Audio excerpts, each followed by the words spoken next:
Hey everybody, I'm Julie Matheny. I'm a speech pathologist and IBCLC board certified lactation consultant, and I just did a post on milk volume needs and wanted to clarify how much volume your baby needs to eat. When your baby is born, they are born with a fasted stomach and they have never actually consumed volumes of milk. So they need to poop out all of their meconium, they need to pee off the amniotic fluid that they were living in, swallowing in, and they need to practice sucking and swallowing. So they should be taking really small amounts that steadily increase across the first few days of colostrum. As that colostrum is moved from the breast, your milk goes from a thick, sticky, syrupy milk and transitions to transitional milk and then mature milk, which increases in volume over time. How often your baby is feeding determines how much milk your body makes.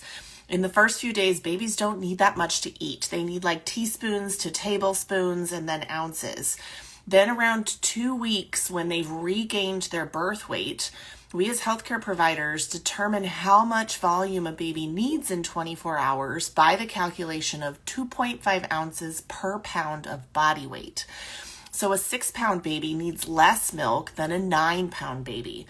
But once they hit somewhere between 10 to 12 pounds, that's 25 to 30 ounces a day, that's where most babies will cap out at their max volume of what they need. That's anywhere from 1 month to 6 weeks to 8 weeks, depending on how big your baby was at birth. It gives them time to grow to get to that point, and it's why babies cluster feed so much for the first 1 to 2, 3 months.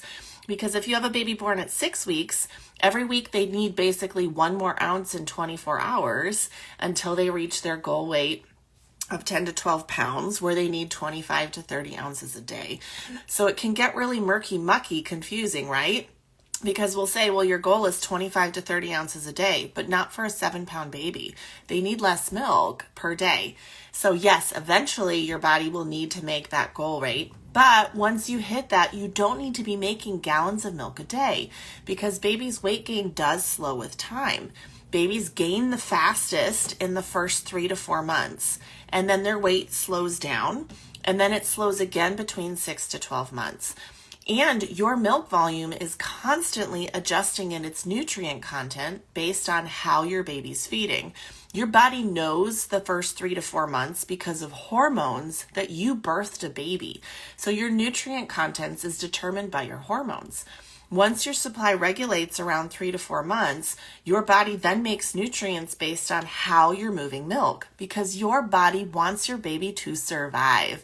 Your body knows biologically that if you're feeding a baby around the clock, 24 hours a day, they're feeding overnight, that you have a baby most likely just breastfeeding on a full liquid diet and not eating solid foods.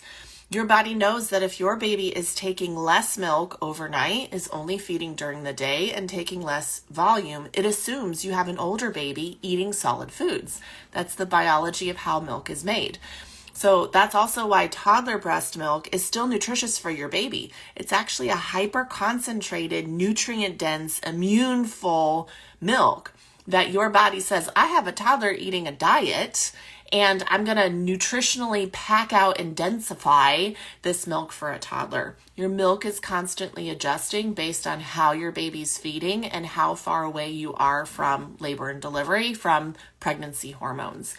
So I know that the charts can look a little confusing that I just posted, where it has ounces per pound and then how much babies should be taking by weight, because it really is dependent on how many weeks gestation was your baby and how much did they weigh, and your own unique milk and baby. But what we do know is most breastfed babies from about 10 to 12 pounds, around 2 to 3 months, once they're in that range, they need 25 to 30 ounces a day. But it's a bracket parentheses. Sometimes they'll take more, sometimes they'll take less. As long as you have a pain-free latch, where you're hearing your baby swallow, where they're making the expected wet and dirty diapers and following their growth curve, they're continuing to gain the expected weight over time, just keep feeding your baby. And if you're having any problems, definitely make sure to reach out to a lactation consultant in order to be able to help adjust for that. Okay, so that's all that we know about current best practice of the milk volumes that your baby needs. And I hope that kind of clarified how much they need. Now you know.